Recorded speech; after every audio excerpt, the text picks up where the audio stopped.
You know, there's something deeply mysterious about how certain people just keep coming to mind. No matter where you are, no matter what you're doing, they drift in like a breeze through an open window. It's not forced. You're not trying. You're not obsessing. It just happens. You're standing in line for coffee and suddenly a memory of them surfaces. You're praying and are sitting quietly and there it is again. Their name, their smile, their voice. It doesn't matter how much time has passed or what else is going on in your life. Somehow, they remain. And the question that quietly rises is, why? Now we tend to be practical, don't we? We try to reason it away. It's just memory, we say. Or, I'm just overthinking. But if we're honest, truly honest, we sense that there's something more to it. A quiet persistence that logic alone can't dismiss. And this is where we start to touch the edge of something sacred. Because when God places someone on your heart, it isn't casual. It's not accidental. It's intentional. And it's not about you trying to manufacture something. It's about surrendering to what's already unfolding within you. There's a subtle art to divine communication, and it rarely arrives with flashing lights or dramatic declarations. Instead, it shows up gently, yet consistently. And one of the most profound ways it shows up is through your thoughts, the ones that return without force. The ones that carry warmth or stir longing or gently nudge you to remember. That's not just your subconscious playing tricks. That's often how the soul responds to a divine assignment. Think of it this way. Your heart has its own frequency, and sometimes God tunes it towards someone else's. It doesn't mean you're supposed to chase them, or fix them, or figure everything out immediately. But it might mean you're meant to hold them there, for a season, or a purpose, or even a lifetime. Because when God places someone on your heart, He's trusting you to carry them with love, not weight. With openness, not control. With prayer, not pressure. And here's where many people grow frustrated. They assume if the connection was from God, everything would fall into place overnight. But real connections, the kind that are spiritually aligned, don't operate on our timelines. They operate on God's. And sometimes the waiting is the work. Sometimes you're being refined while you carry them in your spirit. Sometimes they are being prepared too. And what feels like delay is really divine orchestration in disguise. So if you've been wondering why you still think of them, why they still live quietly in the background of your mind, maybe it's because you're not meant to let go. Not yet. Not until the work is done. Not until what God has written for that story unfolds fully in the light of its appointed time. Because when something is from the divine, it doesn't fade with distance or silence or even pain. It lingers, not to haunt you, but to remind you. Remind you that something greater is at play, that you're part of a divine puzzle. And sometimes the piece that you carry is not about fixing or rushing. It's about simply holding space. Holding space in your heart for the soul you've been trusted with. And that's no small thing. In fact, it's sacred. So the next time they come to mind again, unprompted, unexpected, undeniable, don't resist it. Don't drown it out with logic. Don't rush to label it as distraction or coincidence. Sit with it, feel it, honor it.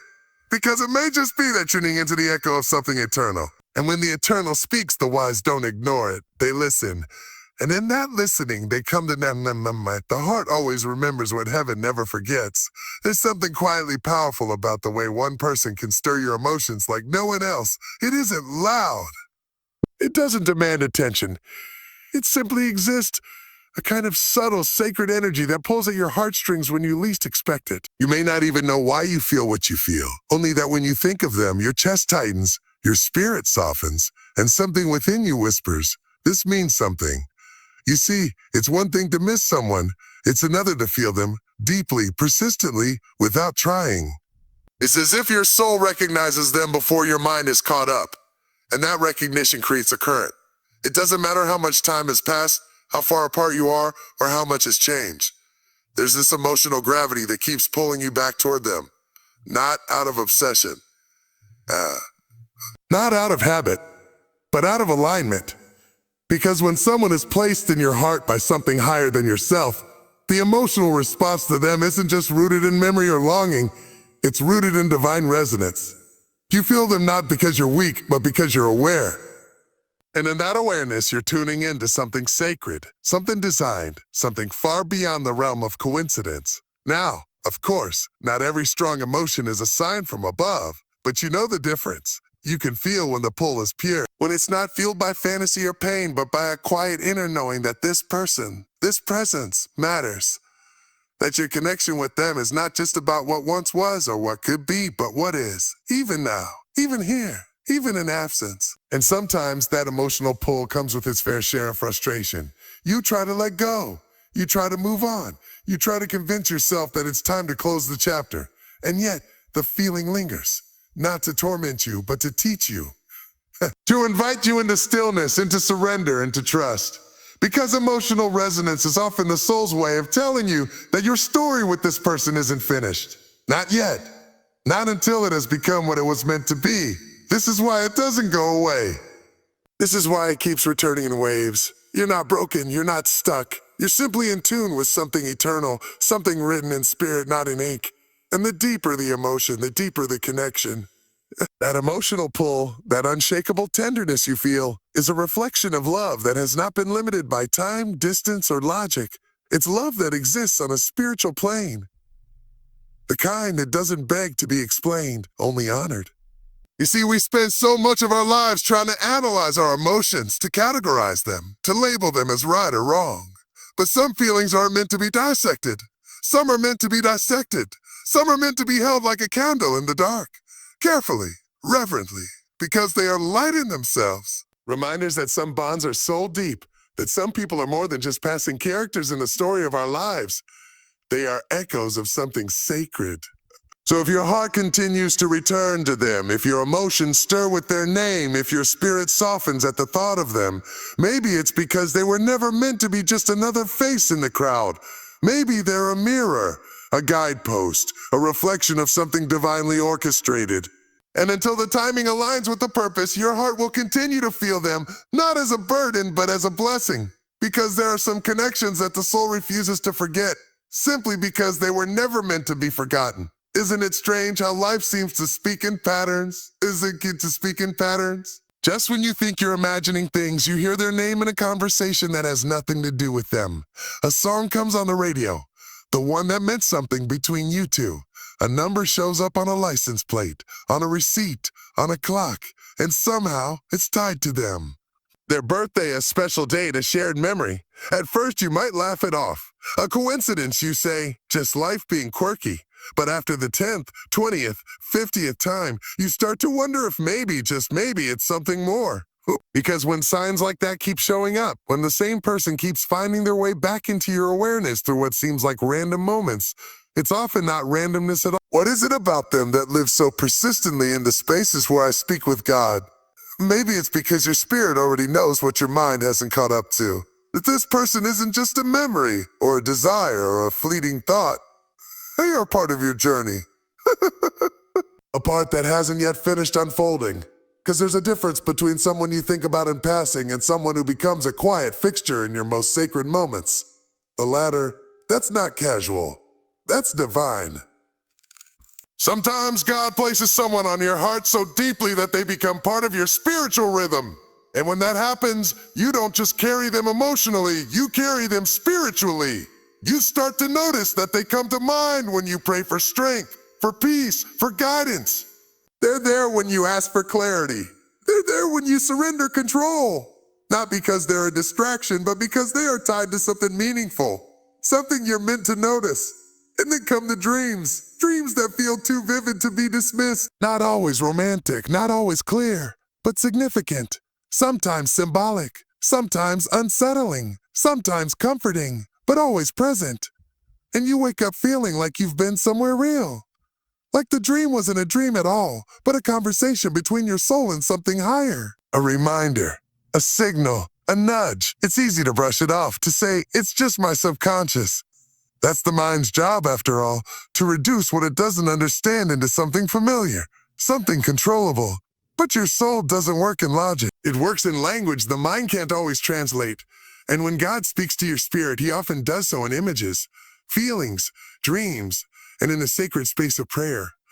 So if this person keeps showing up there, in the deep quiet of your communion with the divine, it's not something to be feared. It's something to be honored. You're being shown something. You're being reminded that this connection has a weight beyond what's seen, that maybe they're not just someone from your past. Maybe they're part of your future.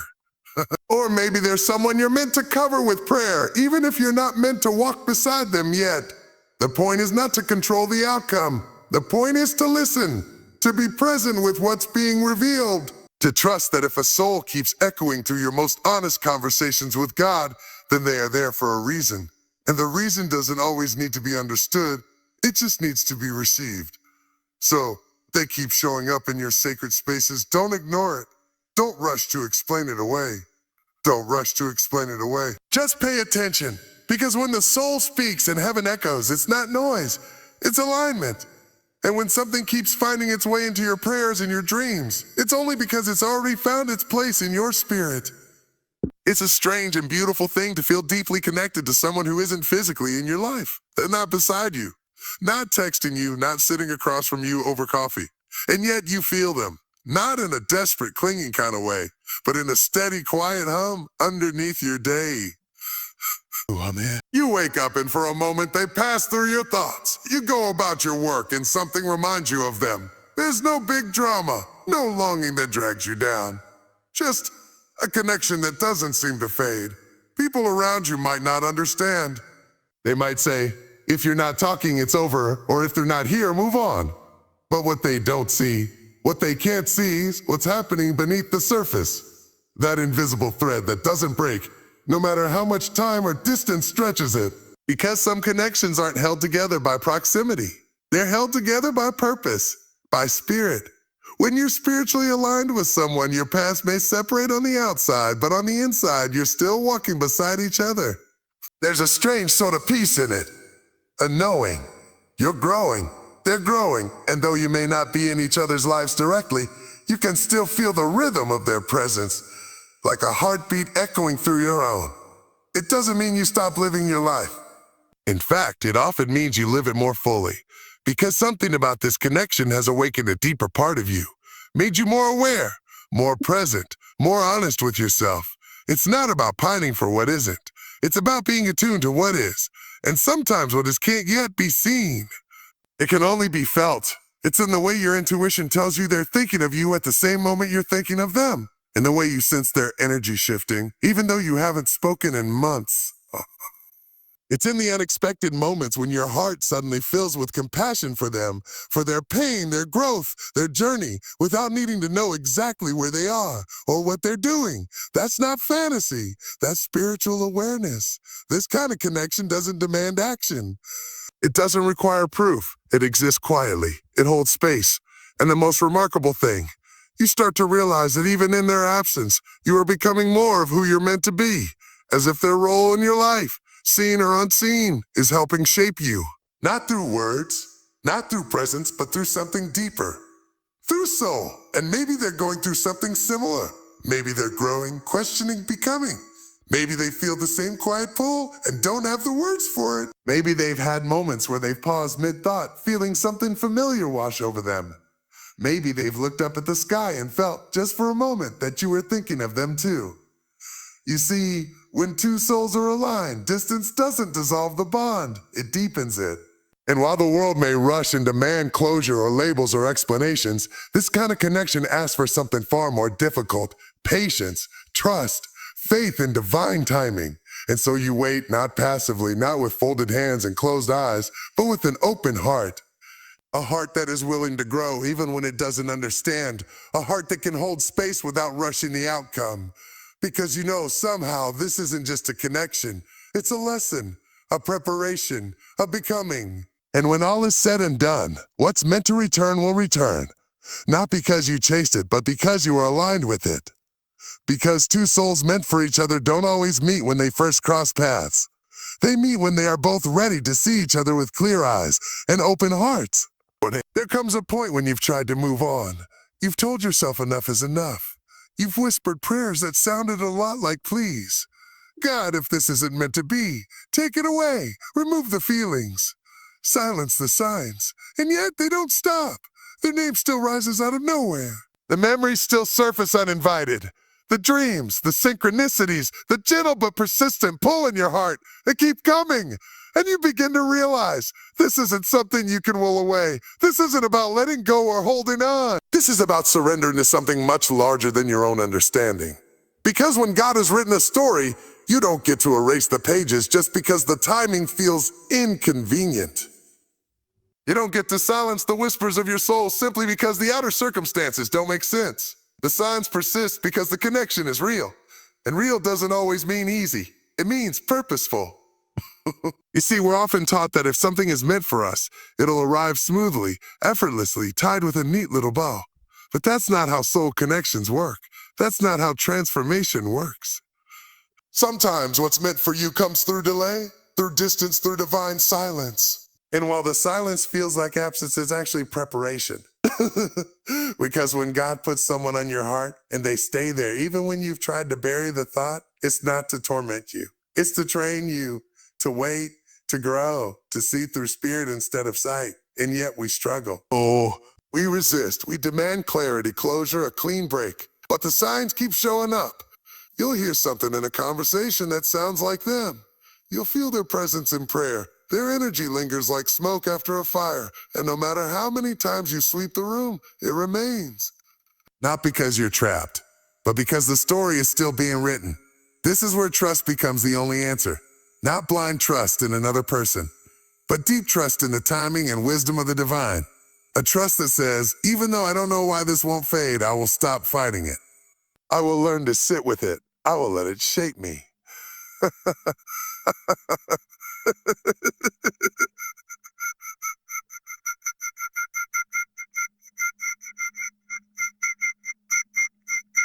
More spiritually awake, you stop asking for the connection to disappear and instead begin asking, oh, what is this here to teach me? That shift, that openness is where the transformation begins. You realize it's not about getting a person back. It's about becoming who you were always meant to be, so that if and when the connection returns, you are ready. And if it never does in the way you imagined, you've still grown into someone wiser, deeper, more whole. So maybe the signs don't stop because they're not meant to. Maybe they're not interruptions. Maybe they're breadcrumbs, reminders, echoes of a thread that's still unspooling. And the more you stop resisting them, the more peace you find. Not because you have answers, but because you've made peace with the mystery. And that's the beauty of it. You no longer need to control the outcome. You just need to remain open, receptive, trusting. Because when God weaves a connection between two souls, He doesn't rush, He doesn't forget, and He doesn't waste a single thread. So if the signs still find you, let them. Let them pass through you like wind through trees. Let them move you gently toward the life that is still unfolding. Because when a story is divine, no amount of time, distance, or silence can keep it from reaching its final page.